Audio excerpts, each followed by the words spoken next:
How did the Bionic Six 1987 cartoon end? Do you remember that show with Dr. Scarab? That's the criminally oversimplified and deprecating description I have heard from more than a few people about Bionic Six, and it's just unfair to a show that was often smarter and more self-aware than many of its peers. This was more than proven in the cartoon's final episode, which asked itself and us a very pertinent question that few 1980s action cartoons dared to ask. The show, about a family that receives bionic upgrades, ran for 2 seasons in 1987, producing a total of 65 episodes. Although it ended up with what appeared to be a deliberately written final episode, it did not conclusively resolve the central conflict. And in this video, that's exactly what I am going to talk about. How this American show, created with major Japanese animation talent, ended. Whether it was abruptly cancelled, whether the characters got what they deserved, and so much more. So, without further ado, let's get started.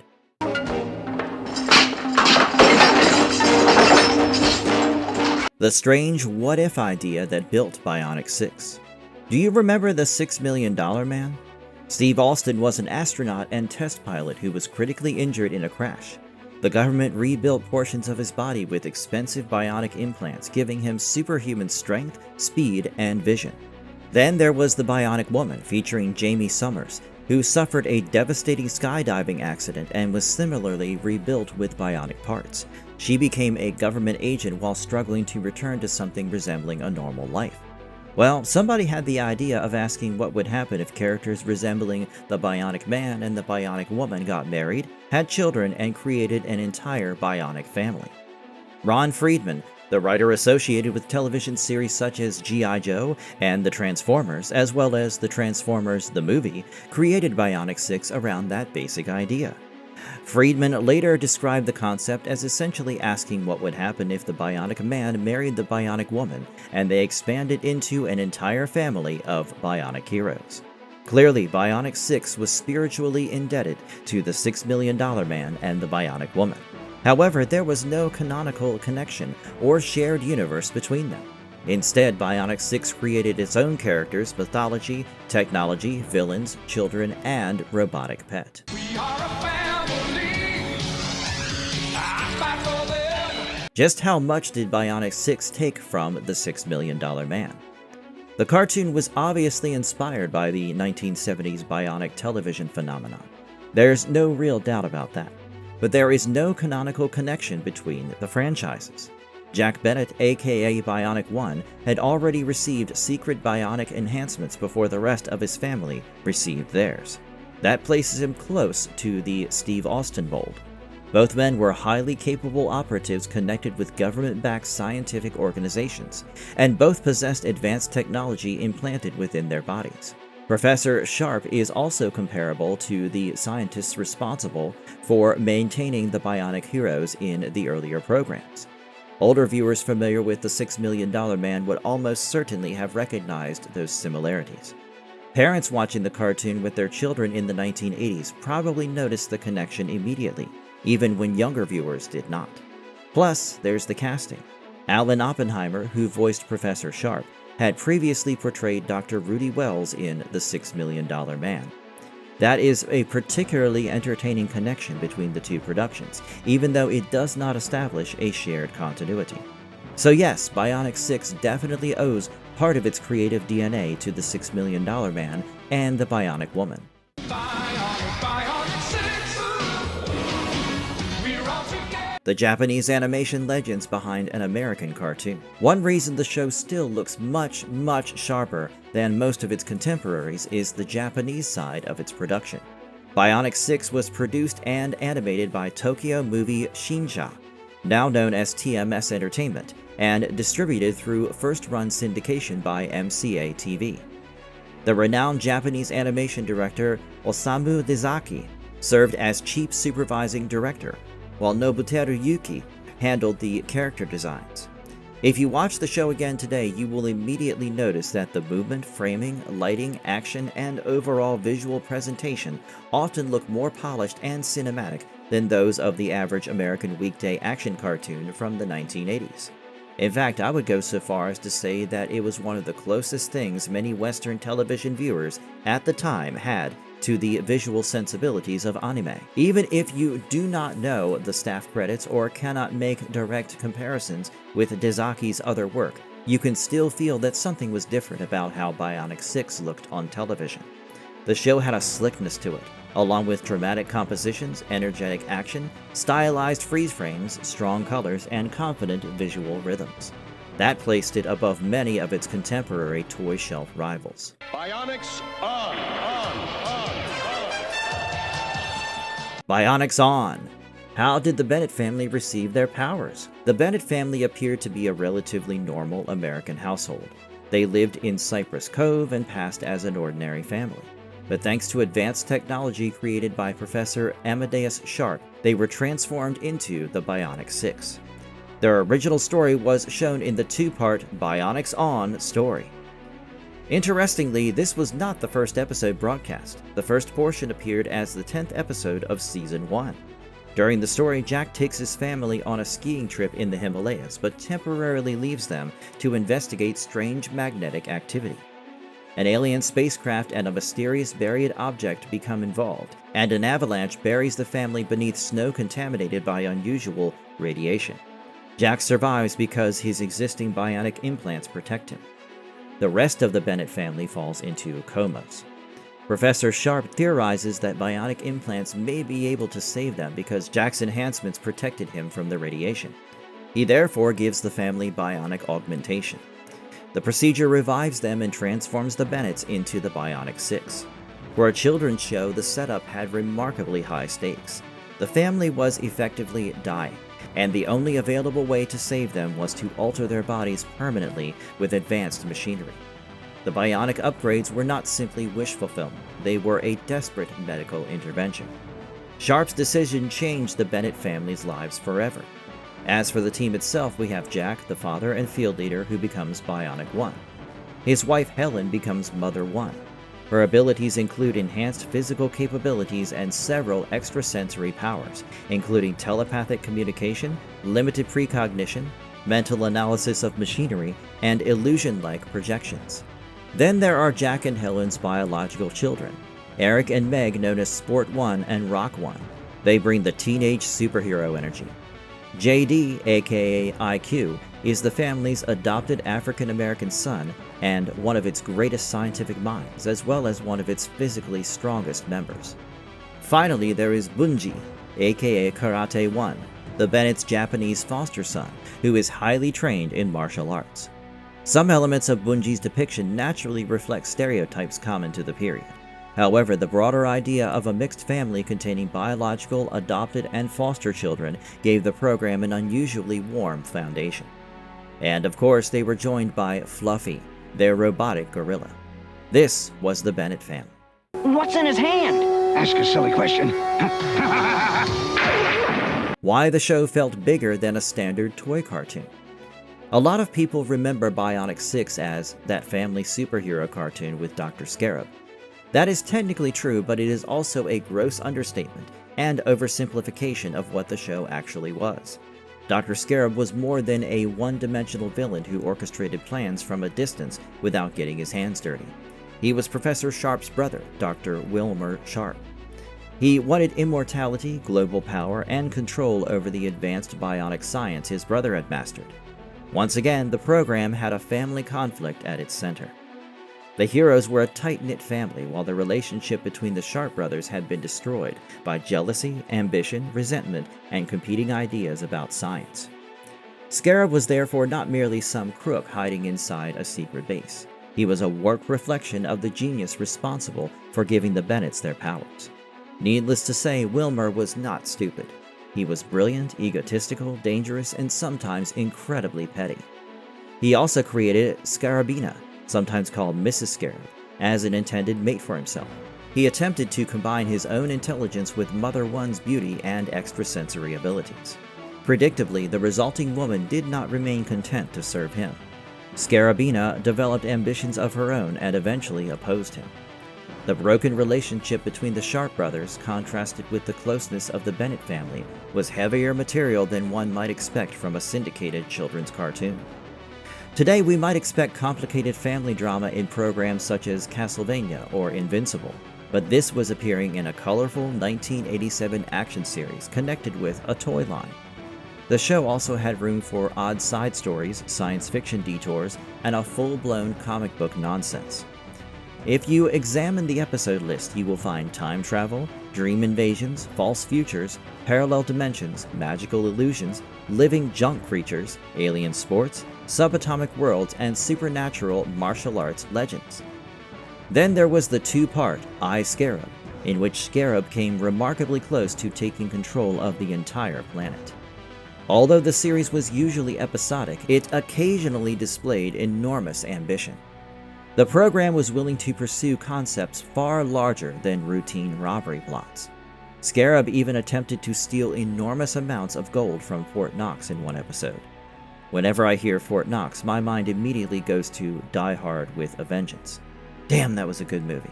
May Mr. Willis enjoy peace and good health in retirement. But let's come back to the topic at hand.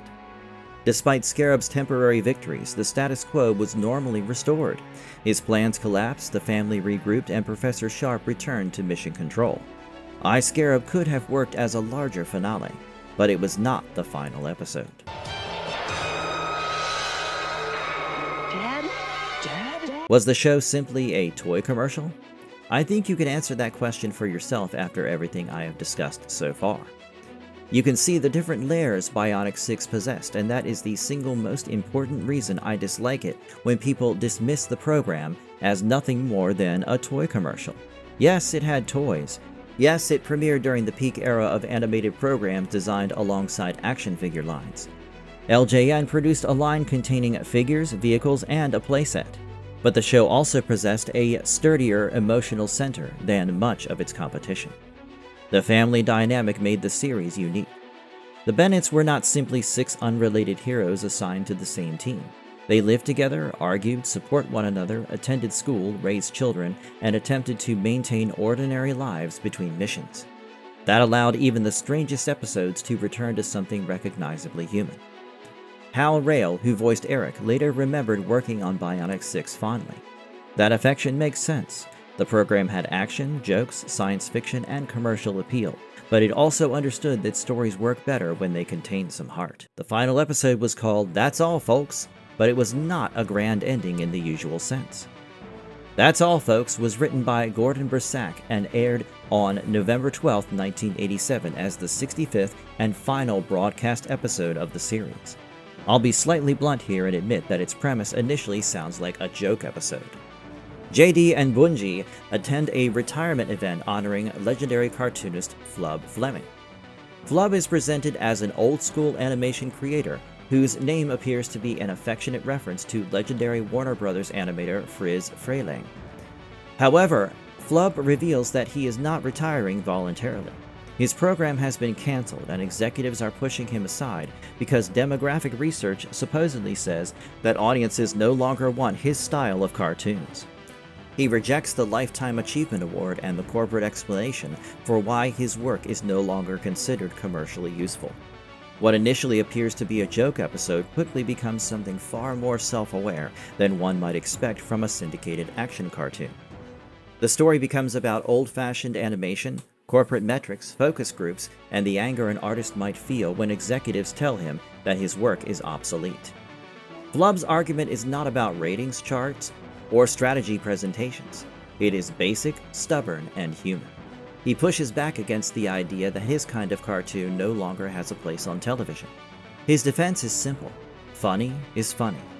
He declares that the executives no longer understand how to make children laugh. Then he leaves for a place where children have something to laugh at. For a cartoon that was itself reaching the end of its run, the entire sequence is remarkably intelligent.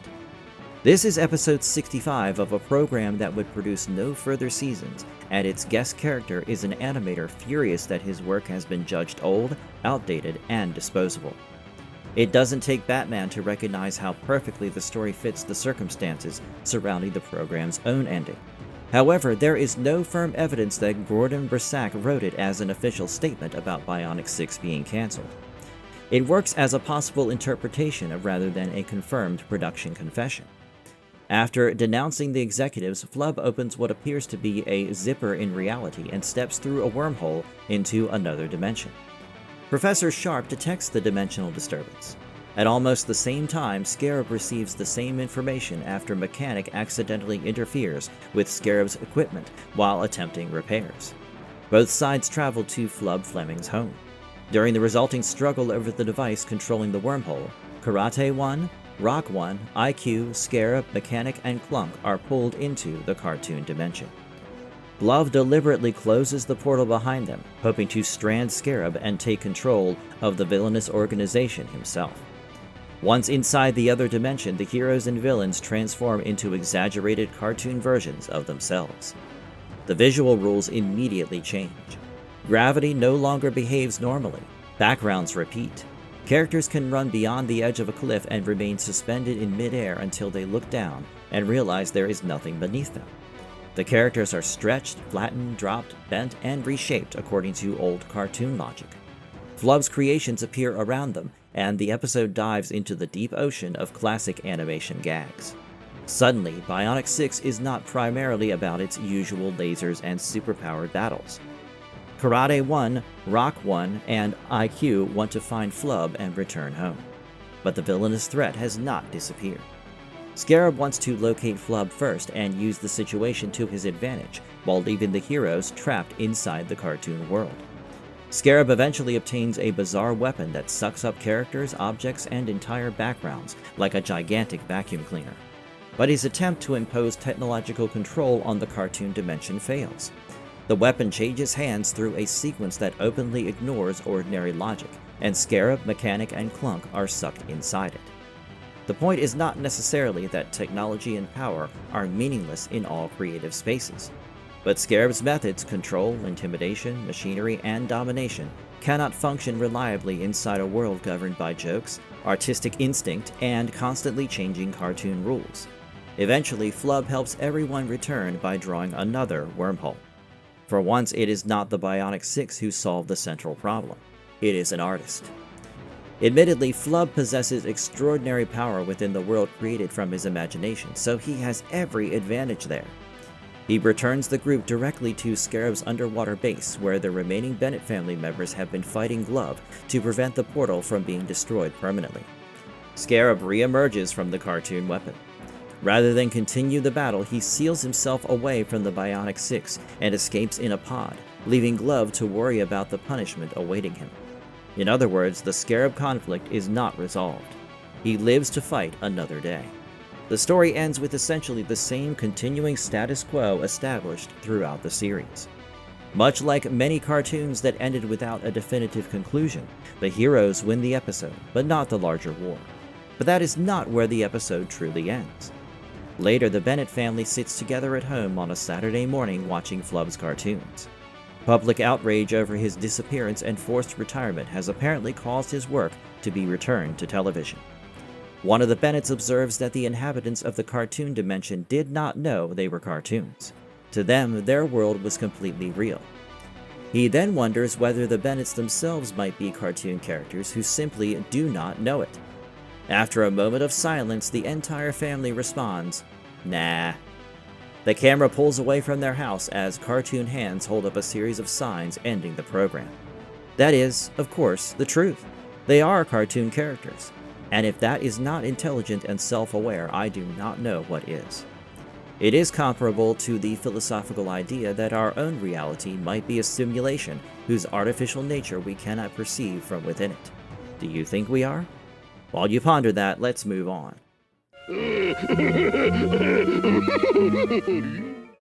So, was Bionic 6 cancelled, or did it simply stop? The cartoon completed a 65-episode run across 2 seasons in 1987. Season 1 contained 22 episodes, while Season 2 contained 43. The program premiered on April 19, 1987, and its final episode aired on November 12, 1987. Unlike cartoons that disappear halfway through an unfinished production order, Bionic 6 delivered a complete 65-episode syndication package. That number was particularly useful for weekday syndication because it allowed broadcasters to air one episode each weekday for 13 weeks without repeating one. The production therefore did not end halfway through an episode or stop before completing its existing order. However, the show was not renewed for another season. There is limited reliable public information identifying one confirmed reason for that decision. It may have involved ratings, toy performance, syndication economics, production cost, or several of those factors, but stating one specific explanation without production documentation would be speculation. Because no third season happened and the Scarab conflict remained unresolved, fans naturally described the program as canceled. That is understandable. Emotionally, the story feels unfinished. Structurally, however, the program completed its ordered run and was then not continued. That is different from being abruptly pulled from production in the middle of an unfinished season. The final episode also appears intentionally placed as an ending. Its title, subject, fourth wall joke, and closing signs strongly suggest that the production team knew it would be the last episode in the existing run. But it was a thematic finale rather than a conventional narrative conclusion. Oh, I'm so sorry. I thought... What happened to the people who gave the show its voice? The cast went on to have remarkably rich careers after Bionic 6 ended. That is slightly strange because the show itself remains under-celebrated and deserves more recognition. John Stevenson, the voice of Jack Bennett and Bionic 1, was one of those performers audiences heard everywhere, even when they did not recognize his name. He became an important Hanna-Barbera voice actor, with credits including Mr. Slate in the Flintstones and numerous roles across decades of animated television. Stevenson died in 2015 at the age of 91 after living with Alzheimer's disease. Jim McGeorge, who voiced Dr. Scarab, died in 2021 at the age of 92. He was an actor, writer, comedian, puppeteer, gifted storyteller, and particularly celebrated impersonator of Oliver Hardy. Alan Oppenheimer, the voice of Professor Sharp, built one of the great voice acting careers of his era. His famous roles included Skeletor in He-Man and the Masters of the Universe, Falkor in The Never-Ending Story, Vanity Smurf, and numerous live-action and animated characters. He retired from acting after a career lasting more than 6 decades.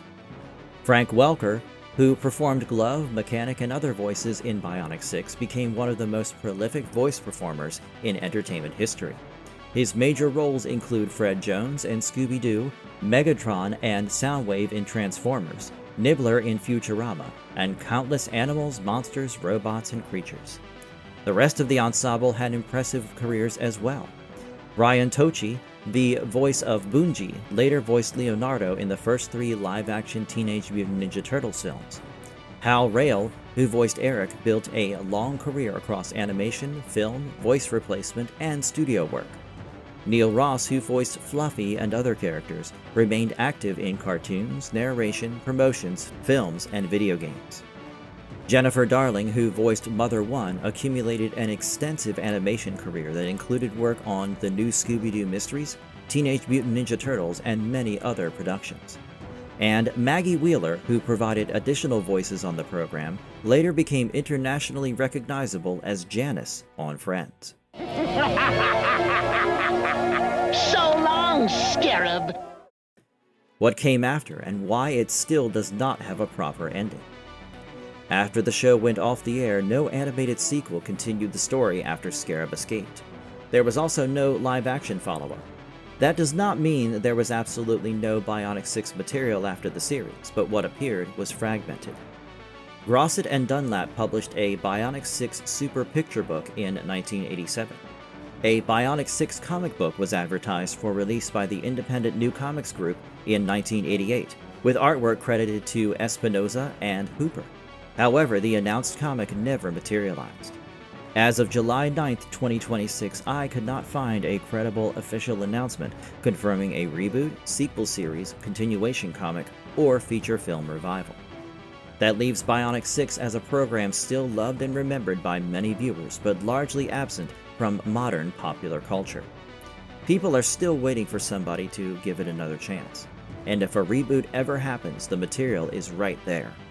I can easily manage a stronger modern interpretation that explores the family dynamic, gives Professor Sharp and Scarab a more tragic shared history, and develops Bunji's relationship with his father and martial arts heritage with greater depth and cultural care. Most importantly, such a revival could examine exactly what years of bionic life have done to the family's bodies, relationships, identities, and sense of humanity. So to conclude, how did Bionic 6 end? Well, good men and women, it ended with a clever, funny, and faintly melancholy final episode that cared more about cartoons, family, creativity, and survival than conventional finality. Scarab escaped. The Bennetts remained the Bionic Six. The larger war remained unfinished. Flub Fleming's cartoons returned to television. And the family briefly considered the possibility that their entire reality was itself an animated program. In a way, that makes the series feel more honest than a forced happy ending would have. Life at the Bennett home was never going to stop after one battle. The mission simply continued after the credits, whether the camera stayed on or not. That was all for this one, guys. If you liked the video, please consider hitting the like and subscribe buttons. Those two small clicks will help us tremendously in bringing you more of these awesome videos. Stay safe and have a good one.